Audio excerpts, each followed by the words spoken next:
I walked into Sterling Dynamics on a Monday morning as calm as any other. Inside that familiar glass building, the low hum of the servers and the faint smell of over roasted coffee from the automatic machine blended together like the usual opening cue for a workday. I always joked with my team that this company could survive without a lot of things, but never without caffeine and a stable operations system. And somehow, I ended up responsible for both. My name is Madison Clark. I am 34, head of technical operations, the person in charge of every system North Star Utilities relies on, and they are Sterling's biggest client.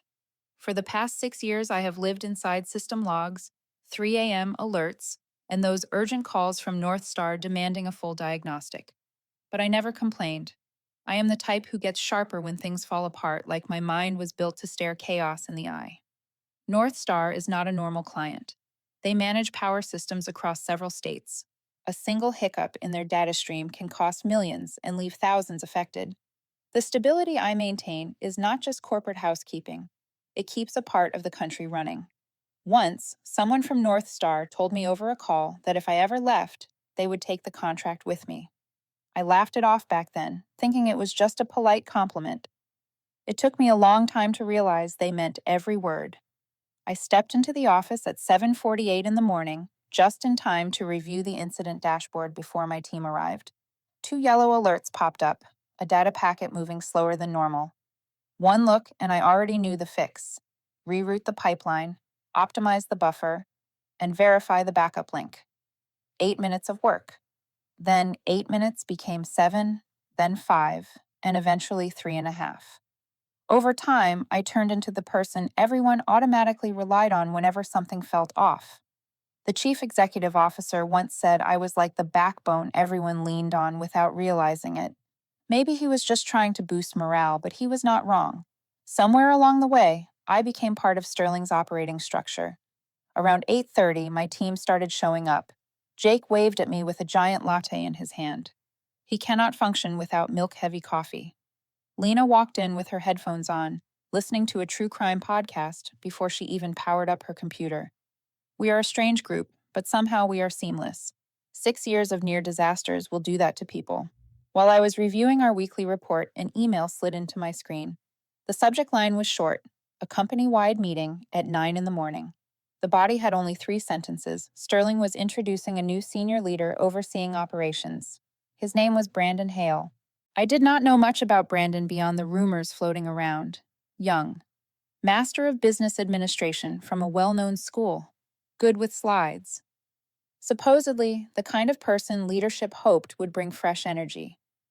The part people whispered was that he was the son of one of Sterling's biggest investors. Whenever news like that shows up, it is rarely good for people like me.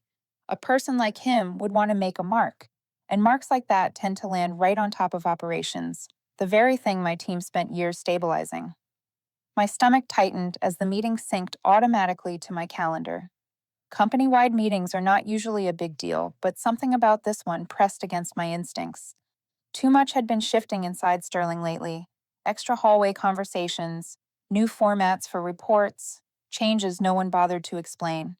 No one said the word, but I could feel it. Sterling was preparing for a restructuring. I have always operated on data, not gut feelings, but this morning the unease was stronger than anything I could calculate.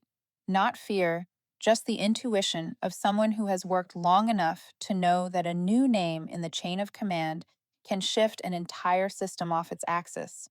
I closed the logs and glanced at the time. 12 minutes to go. I straightened my back, finished the last sip of coffee, and grounded myself. Anything could happen. But whatever it was, I knew my place in the system. I was not loud. I did not need the spotlight. I was the one who kept everything running. What I did not know was that this quiet morning was about to mark the first tremor in a chain of events no system analysis could ever predict. Right before clicking join meeting, I caught myself wondering how many people had felt this exact knot in their stomach before a supposedly harmless meeting. If you are listening to this right now, tell me where you are listening from. Office stories come in different shapes, but that sudden pull into unexpected chaos is universal. And if you are into the kind of journeys where you stand up at the exact right moment, where the comeback looks soft but cuts deep. Keep listening. We are just getting started. The company wide meeting started at 9 in the morning. I turned on my camera and adjusted the angle to match the light in the small conference room. The screen split into dozens of squares, familiar and unfamiliar faces scattered across them. I saw a few senior leaders appear in the front row before the chief executive officer unmuted himself, his voice formal but tired. He talked about restructuring, about the need for change to stay competitive, and about the new face who would lead the operations division. Brandon Hale appeared right after. He turned on his camera, wearing a wide smile, the kind of smile people use when they walk into a room already expecting every spotlight to follow them. His hair was styled in that perfect arc young high achievers on business magazine covers seem to favor: dark blue suit, light tie, the kind of confident posture you only have when you have never doubted yourself for even a second. Brandon introduced himself with a gentle but commanding tone. He highlighted his Master of Business Administration from a prestigious school, listed a few supposedly remarkable wins at his previous company, and emphasized his vision for a new operational model for Sterling. Words like agility, hyper efficiency, next generation and pipeline, and cost optimized operation came out so often that I could not tell if he was speaking or reading a pitch written by someone aiming to impress a boardroom. What caught my attention more than his introduction was the way his eyes paused on certain squares, as if evaluating who was worth his attention. I knew I was not one of them, and I did not care. All I wanted was to hear what changes might affect the North Star project. The chief executive officer asked me to give a quick update on North Star's status for the week. I had prepared this in advance because I usually handled this part during major meetings. I shared my screen, opened the report, and started speaking. My voice was steady, clear, summarizing the essentials. Stable data flow, minor alerts resolved, transfer performance on target. A few faces nodded out of habit. About 1 minute in, my microphone icon went gray. I had been muted. I looked at the corner of my screen and tried to unmute, but nothing happened. Then Brandon's voice cut in, sharp and clipped, like he had been waiting for that exact moment. This part is not necessary anymore. We will follow a new direction. All changes will be shared later this week. The meeting fell silent. A few squares blinked. Some heads tilted, unsure they heard correctly. It was not a direct attack on my role, but it was enough to snap the thread of basic respect between people. Muting someone in a small meeting is rude. Muting them in a company-wide meeting in front of hundreds is a public slap. I stopped sharing my screen. No one said anything. Even the chief executive officer looked uncomfortable, but he let Brandon continue. Brandon moved on to a new slide loaded with bright colors and restructured charts he introduced like he was unveiling a revolution only he could see. What caught my attention next were the messages in the internal chat. Jake's message appeared first. Are you okay? What did he just do? Lena followed. Madison, be careful. This guy does not understand the system. Then a message from an older colleague, someone who almost never comments on internal matters. If he did that to you in the first meeting, he will do more. I read them one by one, my eyes still on Brandon's slide, while my mind slowly processed what just happened. This was not clumsiness. It was not the tactlessness of a newcomer. Brandon did it to stake his claim, to signal control. And to him, I was part of the old framework he wanted to replace. Before the meeting even ended, a new email arrived through the leadership channel. The subject line was simple. Note on North Star Project. I opened it and read the forwarded message. It was a single sentence from a former senior leader who left the company last year, written to Brandon before the meeting. If you want to touch North Star, work with Madison first. She is the foundation. Strange how Brandon had received that message and ignored it completely. When the meeting ended, I turned off my camera and sat still for a few seconds. Nothing catastrophic had happened, but something had shifted. A thin thread of mutual respect had been cut cleanly by one click from Brandon, and I knew from that moment forward, nothing that followed would be accidental. It was a declaration of intent, even if he never said it out loud. I stood up, walked to my team's desks, keeping my expression steady. But deep inside, I could feel something subtle moving, like the faint tremor beneath the ground that warns of a much larger quake only I can hear coming. The days after that meeting shifted in a way I could feel with every step. Not loud or obvious, but a quiet undercurrent, like something deep beneath the surface had started to swirl. Brandon did not waste any time showing his new authority. In his very first week, he began what he called process innovation, though all I saw was the dismantling of systems that had been running smoothly for years. The first thing he did was remove me from the North Star meetings. I used to meet with the client at least twice a week to review updates and address their concerns. Then suddenly, the invites started going to another team. When I asked, Brandon brushed it off, saying he wanted to test a new communication model. Let younger staff lead so they could grow. It sounded generous, but the execution was far from it. Instead of trained personnel, he handed the meetings to people who had never worked directly with North Star. Some did not even understand their data handling protocols. Only a few days later, small system errors began to appear. First, the sync dashboard slowed down. Then the error analysis report displayed mismatched values. I knew exactly where the problem came from. The new tool Brandon forced the tech team to integrate. It had never been stress tested with a large data load, but Brandon claimed it would be a breakthrough. I did not react. I documented every issue, every timestamp, every ripple it caused. Every operational change leaves footprints if you know where to look. The first time North Star asked in their own meeting why they no longer saw me, I learned about it through a message from a colleague who attended. The message was simple. They asked about you. I did not know what to say. Then another message came through. Brandon told us to say you are moving to an internal role and will not attend meetings anymore. I read it and could not decide whether to laugh or sigh. Brandon was not only removing me from the work, but he was also controlling the narrative that employees were allowed to give the client. That afternoon, HR sent me an invitation titled Evaluation of Collaboration During Restructuring. I knew exactly what that meant.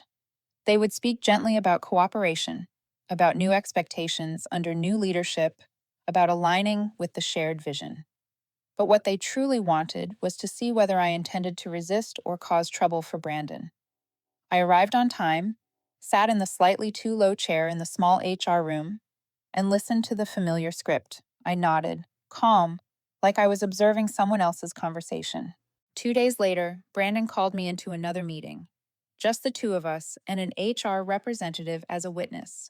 He called it a performance review, but the way he spoke felt more like he was trying to corner me, testing how I would react. He asked why certain system alerts were not resolved as fast as before. I explained they came from the new tool he had pushed through without proper testing, and that I had full documentation. Brandon cut me off immediately, saying that blaming the tool was a sign of resistance. I did not argue. I opened my notebook and wrote down every word. Brandon did not seem to remember that the meeting system automatically recorded audio under the very policy he himself introduced on his first day. That meant this meeting was not a conversation. It was evidence. Brandon continued talking about responsibility, about how operations needed to adapt faster, about how the old model no longer aligned with his vision. I kept writing, sometimes nodding. My silence frustrated him. He did not understand that some battles are best fought by not reacting at all.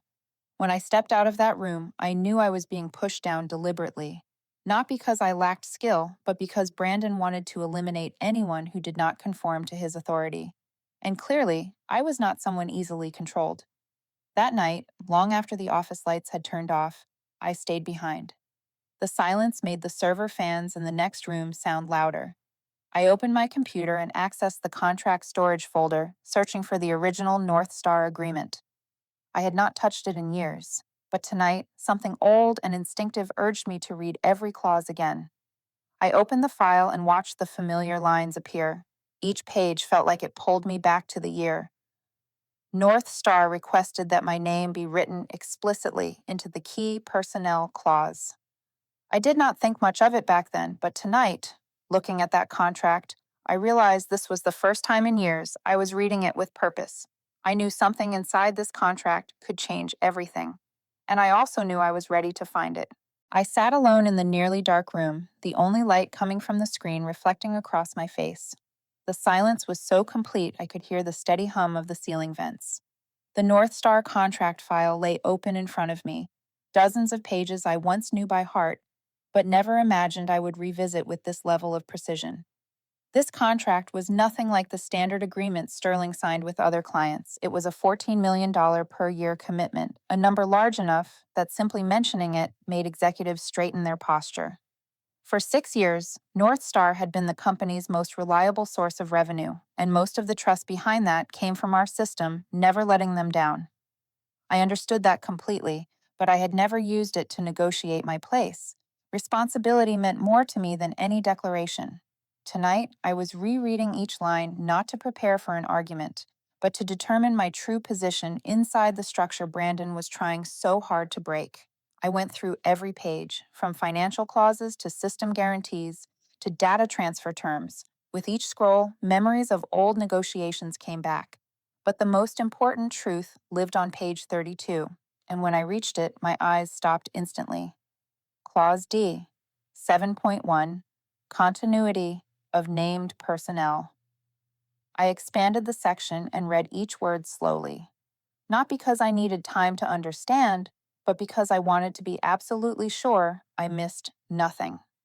In the event that Madison Clark, the personnel named in this agreement, voluntarily terminates employment with Sterling Dynamics, North Star Utilities reserves the right to terminate the $14 million contract immediately with no obligation of compensation.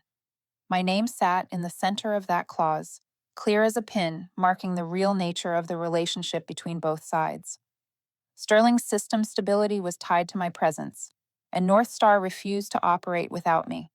I leaned back in my chair and took a deep breath. The clause was never meant to protect me, it was meant to protect North Star. But unintentionally, it had become the strongest leverage a single individual could possess in a corporate contract. A silent time bomb was placed on the boardroom table for 6 straight years, waiting for someone foolish enough to step on it. I remembered that negotiation vividly. North Star had just survived a severe failure in its energy coordination network. They were exhausted, worn down by cascading outages. When I helped them stabilize again, their chief technical officer said it plainly. We need Madison, not just her title. Sterling's leadership originally opposed naming personnel in the contract because it tied the company's hands. But North Star did not budge. No Madison, no contract. And because $14 million a year was too much for anyone to risk, they agreed. When I signed, I saw it as a gesture of immense trust. I never imagined it would become the line between stability and chaos. I returned to the page and read it again to be certain I was not imagining it. Brandon was stomping on a mine he did not even know existed. And worse, he was not the kind of person who read contracts closely. He lived in a world of slides and buzzwords, not in the world where a single line in a contract could determine the fate of an entire division. Realizing this, I began gathering everything I needed. Every email Brandon ignored, every error report he told the offshore team to overlook, every time he provided inaccurate information to North Star. I collected it all, neatly, with dates and exact sequence, not to attack, not to get revenge, but to protect myself if I ever needed to walk away. Then I took the most important step that night. I uploaded the original contract into the shared legal directory, the one all executives had access to. I did not annotate it. I did not add an email. I did not draw attention. I simply placed it there with a clear timestamp showing this was the original file from the year we signed it. A small act, but enough to line up the dominoes in the right order. I checked the time, nearly 10 at night. The office was unusually quiet. I turned off the monitor, gathered my things, and stood up. No one saw me walk out of that room, but maybe that was the moment everything truly began to shift. I knew exactly what I needed to do, and more importantly, when to do it. My exit plan started the moment I found Clause D, 7.1. Quiet. Precise. Not a sound made, but enough to shift the path of a $14 million contract. What happened after I found Clause D, 7.1 felt like standing on an old wooden bridge and feeling every plank shift under my feet.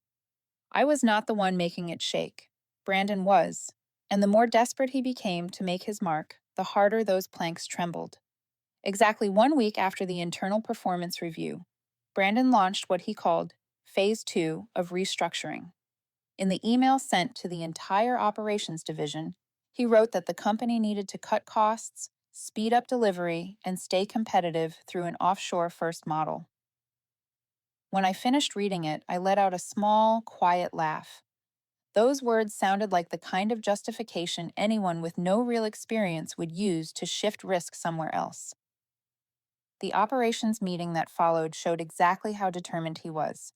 He presented brightly colored slides about moving a significant amount of our workload to a low-cost offshore team halfway around the world.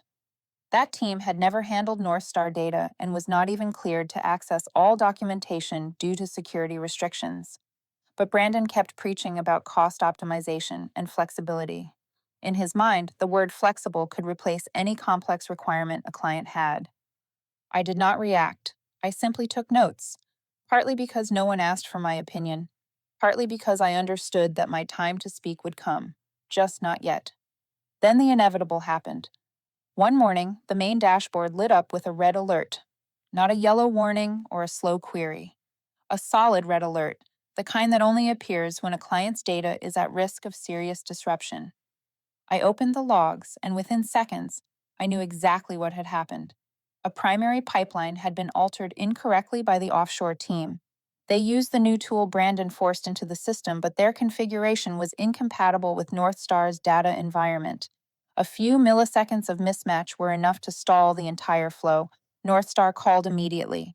I could hear the tension in their voices as they explained their inability to pull real-time data. Several of their departments were relying on that data to forecast load.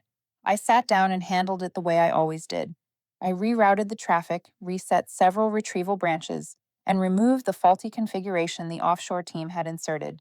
In less than 20 minutes, the system returned to stability. I sent the incident report to legal as protocol required, but this time they responded within minutes. An emergency meeting was scheduled for that afternoon. During the meeting, the chief legal officer told Brandon directly that implementing the new tool and shifting work offshore without client approval had created significant risk. I listened quietly, hands resting near the keyboard. Brandon, however, did not back down. He spoke slowly, using the same polished words he always used to hide the irresponsibility behind them. We have to innovate to stay competitive. Risk is part of growth. Even as he said it, I kept a calm expression. But inside, I felt his blindness more clearly than ever. Brandon was using innovation like a cape to cover the fact that he understood nothing about what North Star actually needed. A mid-level manager cut in, asking the exact question I had been waiting for since the incident occurred. Has North Star approved any of this? Silence filled the room. Brandon looked directly at him and answered with confidence so sharp it bordered on arrogance. They will have to. One sentence, and the chief legal officer raised his eyebrow in that particular way that meant he had heard a warning bell. Brandon refused to acknowledge. It was the second time I had seen that reaction from him. It was the expression of someone who understood that a person was about to harm themselves while believing they were winning. I returned to my desk and continued working through the last traces of the incident. Watching the data streams gradually settle, I could not ignore the contrast between us. I was cleaning up the damage with the precision of someone who understood every inch of the system. And Brandon, the person responsible for the chaos, was probably standing somewhere, presenting his new vision as if the consequences of that vision did not belong to him. Around 3 in the afternoon, a new company-wide email arrived. The subject line was long and polished, like every email Brandon wrote. Announcement of the grand restructuring phase. A Zoom meeting will be held on Monday morning. Brandon would present the plan for the upcoming year, including the offshore model, the new tool stack, and the redistribution of roles across the organization. I read the email twice. Not because I needed clarity, I understood everything on the first read. I went through it again to confirm what my instincts were already telling me. Brandon believed he had full control and was ready to unveil his new model to the entire company. But I knew my moment in this story was approaching. I closed the email, leaned back in my chair, and let my eyes rest for a few seconds. I did not feel anger. I did not feel insulted. I felt clarity, because reading that email told me the time had finally come. All I needed to do now was prepare and wait for that Monday morning. On Monday morning, I arrived at the office earlier than usual, not because I needed extra preparation. Everything had been ready since last week. I simply wanted to sit in this familiar space one last time, to look at the screens that had been part of my life for 6 years. Habit made me open the data dashboard like I did every morning, even though I knew that after today, that dashboard would no longer belong to me. At 8:54, the meeting reminder appeared. The company-wide Zoom would begin at 9 sharp. The event Brandon had proudly named the Grand Restructuring. I clicked the link, and the screen immediately split into hundreds of squares. People turned on their cameras, their faces carrying a mix of curiosity and tension. Word was that today's meeting would affect many departments. I noticed several senior leaders sitting in private offices, a few investors joining remotely, and the chief legal officer's square in the top corner, expression cold as always. At exactly 9, Brandon appeared. This time he wore a black suit, a light tie, his face lit up as if he was about to present the defining chapter of his career. He opened the slide deck. The familiar words appeared again in even larger fonts and brighter colors: lean ops, offshore first, next gen infrastructure, hyper efficient allocation. His voice was full of confidence, with a hint of concealed excitement. In his mind, this meeting was proof that he finally owned the room. For the first few minutes, I kept my camera off. I sat still, my hands resting on the two things I had prepared the night before: my badge and my signed resignation letter. Everything was timed perfectly, not early, not late. Brandon reached the part about redistributing roles across the entire operations division. I heard him mention phrases like flat structure, reduced management layers, space for younger talent, and removal of outdated models. Anyone with sense understood what he meant.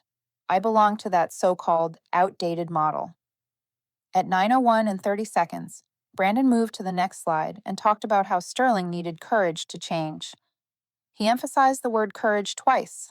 I turned on my camera. There was no sound to signal it, just a dark square that lit up in the middle of the screen.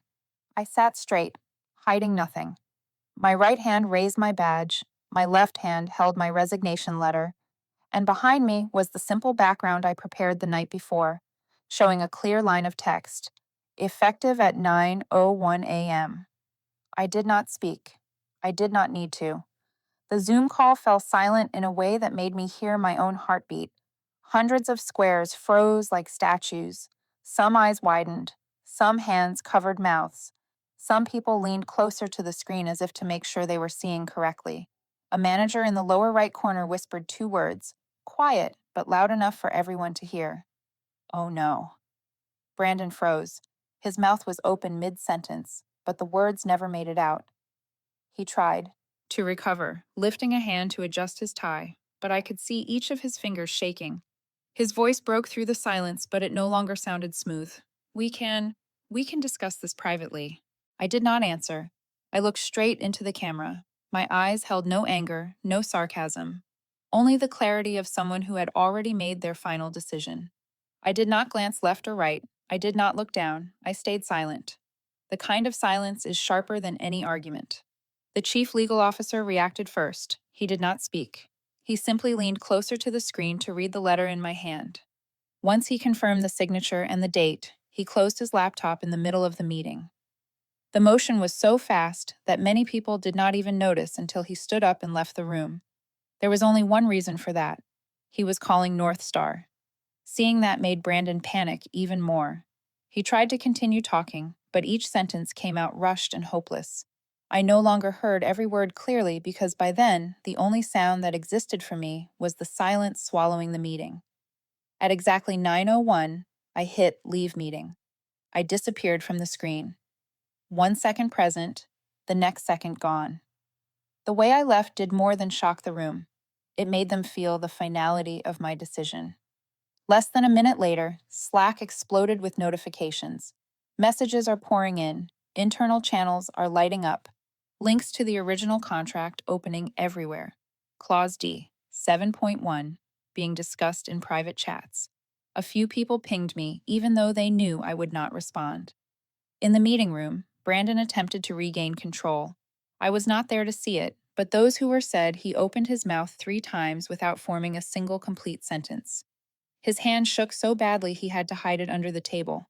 The pen he held slipped from his fingers, and he could not pick it up. I left the company in silence. No drama, no speech, no final statement. But my silence echoed louder than anything Brandon had ever tried to assert. The entire game shifted in 20 seconds, and I knew it was only the beginning. I left the Zoom meeting that morning with a strange kind of calm, not relief and not satisfaction, just the sense that I had placed the final stone exactly where it needed to go. I knew Clause D 7.1 was not a threat, it was a switch, and I had just turned it on. Exactly 21 hours later, the first explosion hit. I was sitting in my apartment with soft music playing, getting ready to clear my desk, when my phone vibrated. It was not Sterling, not a coworker. It was someone I used to work with at North Star. The message held only 4 words. Check your email now. I opened my laptop. My inbox was filled with automated notices and a few thank you messages from former colleagues. But right in the center of the screen was an email whose subject line told me everything before I even opened it. Subject: Activation of Clause D 7.1, Immediate Termination of Contract. North Star did not write much. They cited the clause, confirmed that the named personnel had voluntarily departed, and declared, the $14 million annual contract terminated immediately. No compensation, no delay, no renegotiation. 4 lines. The end of 6 years of partnership, and the end of Brandon's career at Sterling, even if he did not know it yet. Across the city, in Sterling's executive wing, that email landed in the chief executive officer's inbox at exactly 7 o'clock in the morning. He called an emergency meeting on the spot. The chaos that followed was exactly as I imagined it, even though I was no longer there to see it. A friend in legal told me the chief executive officer walked into the room with a tight expression, so severe that the overhead lights reflected sharply off his forehead. His voice stayed controlled, but the pressure leaked through every word. Explain this. How did we lose a $14 million contract less than a day after the restructuring meeting? The chief legal officer placed the contract packet on the table. He spoke slowly, clearly, each word meant to carve the truth into the room. Clause D 7.1 is fully valid. North Star has every right to terminate if the named personnel resign. I warned Brandon multiple times about altering any part of the North Star structure. He ignored all of them. The room fell into a heavy silence. No one spoke. No one objected. Everything was too obvious. Brandon had not just made a mistake. He had opened the door to disaster through pure, blind confidence. A major investor attending remotely slammed his hand on the table. The sound cracked through the microphone like hitting stone. Who allowed him to remove the named personnel in the contract? Who approved the restructuring without reading the clauses? No one answered. No one dared, because the real answer was simple. No one. Brandon acted alone, and everyone let him. Right after the meeting, the chief executive officer had to send an update to the company, negotiating to acquire Sterling. A deal worth hundreds of full millions was on the line. But only a few hours after North Star's email, the potential buyer replied with a short message. All discussions are paused until Sterling can prove operational stability. In truth, an indefinite freeze. The company's valuation dropped that same day. Internal shares held by senior leadership lost over 1/3 of their value before noon. Longtime employees began questioning the future of Sterling. And when the strongest people in a company no longer feel safe, they do what instinct tells them to do. They resign. Less than 48 hours after North Star's email, HR received nearly 30 resignation notices in a single day. In operations alone, 4 key personnel requested transfers or exits. But the biggest blast came from Slack. No one knew who leaked the email. Maybe someone in legal, maybe someone in ops, maybe someone who simply could not tolerate Brandon for another minute. But a screenshot suddenly appeared in the main chat. An email from the founder to the board. You muted the named person. No subject line, no introduction, no criticism. Just 6 words, enough to capture all the stupidity of what Brandon had done. Slack erupted. Channels spun out. People gossiped, posted memes, sent reactions, then went silent. Silent because everyone understood the company had just plunged into its lowest point. At that moment, leadership had no choice. They issued a formal announcement. Brandon Hale was suspended immediately pending an internal investigation. Minutes later, Brandon's Slack account vanished. His email is disabled. His system access was wiped clean. Even his badge no longer activated the internal elevators, as if the company wanted to erase every trace of him as quickly as possible. Then Sterling fell into a strange quiet, a silence that held no peace, the silence of a building whose foundation had just been yanked out, waiting to see which part would collapse next. I was no longer there to witness it, but what came to me through old colleagues, through messages, through leaked emails, was enough for me to understand that the dominoes had already fallen. And once they fall, no one can stop them. I was just the one who walked away. They were the ones who pushed the entire system over the edge with their own hands. I thought that after a departure as explosive as mine, I would need weeks to settle myself, to sort through emotions, to figure out what came next. But reality was different. I left Sterling so lightly that even I was surprised. There was no anger, no bitterness, no desire for revenge. I simply walked away from a place where my role was complete. Whatever happened afterward belonged to them, not to me. On my first day without Sterling, I slept until 8 in the morning, something I had not done in 6 years. No alarm blaring from my phone, no flashing data alerts on a screen. I made coffee slowly, opened the window to let the light fill my apartment. No fear of missing an emergency call, no sense of being permanently on alert. I realized I had forgotten what it felt like to live my own life. By noon, I opened LinkedIn just to update that I was no longer working at Sterling. No long post, no story, no photo, no lessons learned. I simply adjusted my title. 10 minutes later, the notifications started.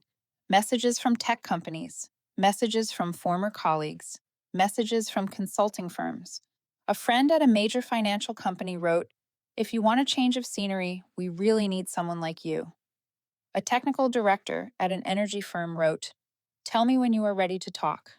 Interview requests lined up faster than I could read them. But among all those messages, one stood out: North Star Utilities. "We would like to speak with Madison about a new collaboration opportunity." I was not surprised, but I still felt a warmth I could not quite name. I replied that same day and received an invitation for an in-person meeting the next morning. The meeting took place at North Star's new office in a small, bright conference room lined with power grid maps and energy charts.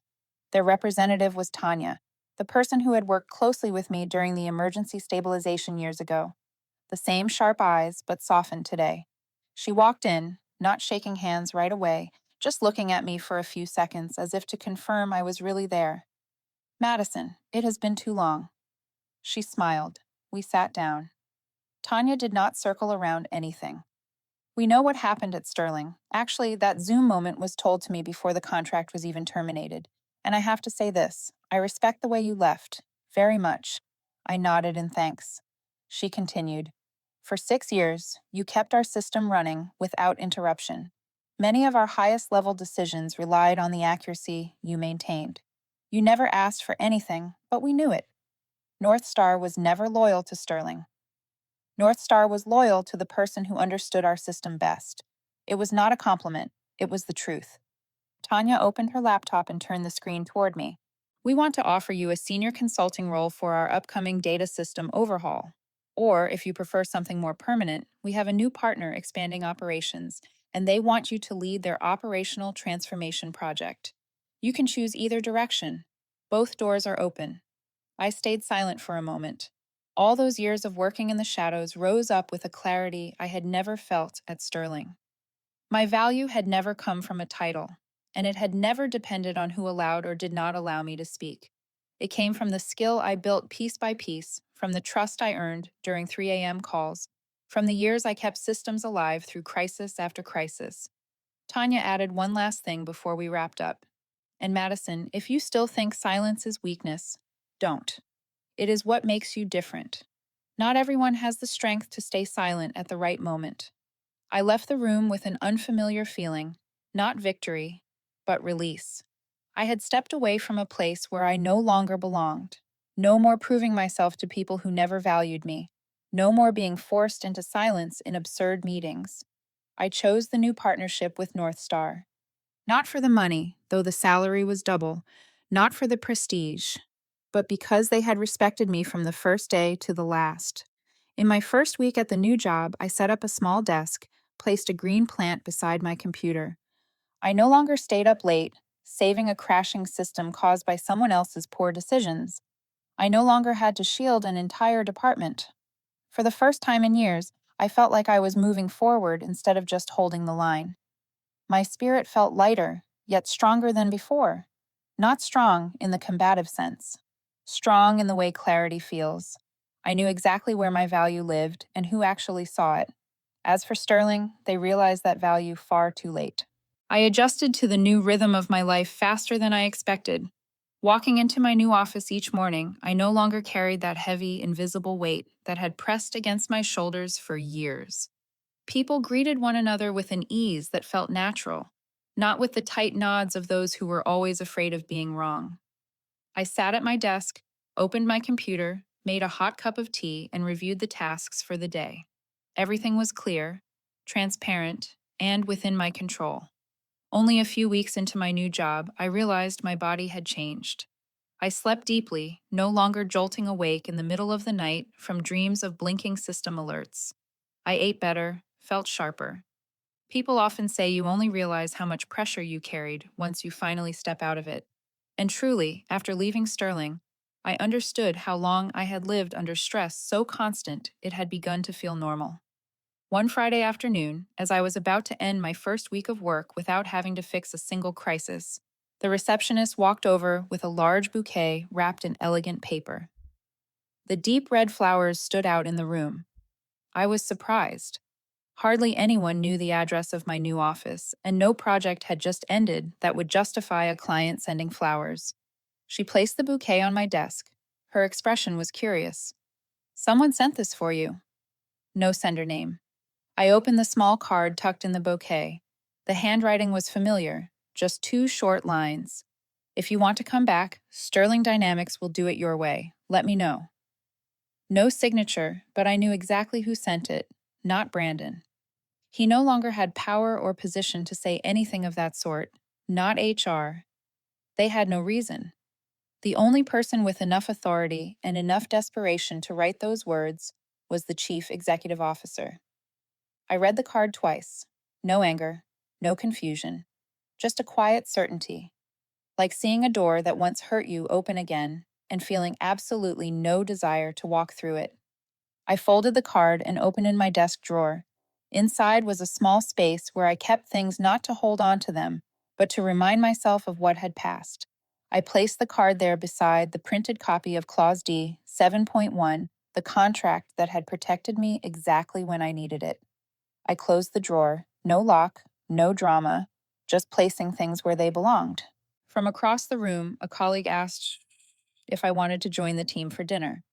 I smiled, stood up, and said I would be right there. As I walked around the desk, I glanced at the bouquet once more, not to consider contacting Sterling, but to remind myself that a place that does not value you cannot fix that truth with flowers, no matter how many they send. On my way to the elevator, I thought about Sterling, about the years I had given, the sleepless nights, the emergency calls, the times I held the system together while it threatened to fall apart. Then I thought about my final days there, the muting in the meeting, the ignored warnings, the belief that everything revolved around the hollow vision of someone who never understood how the system truly worked. Sterling did not fall because I left. Sterling fell because they treated the foundation of their system as something replaceable. An organization can be full of ambition, full of plans, full of colorful slides, but when they fail to understand the value of the person holding the structure together, they eventually destroy themselves. I did not need to shout to prove it. I did not need to argue. I did not need long emails or public statements. I only needed to stand up at the right moment and let my silence carry its own weight. That evening, when I returned home, I brewed a cup of tea, opened in the window, and let the wind move through the room. There was no breaking sound inside me. No regret weighs me down. Only peace, the kind that comes after stepping out of a storm that lasted far too long. I looked out the window, the city lights reflecting in my eyes, and whispered something I had never said aloud to anyone but myself. I never needed to raise my voice. I just needed to stand up at the right time and let them hear the sound of their own collapse.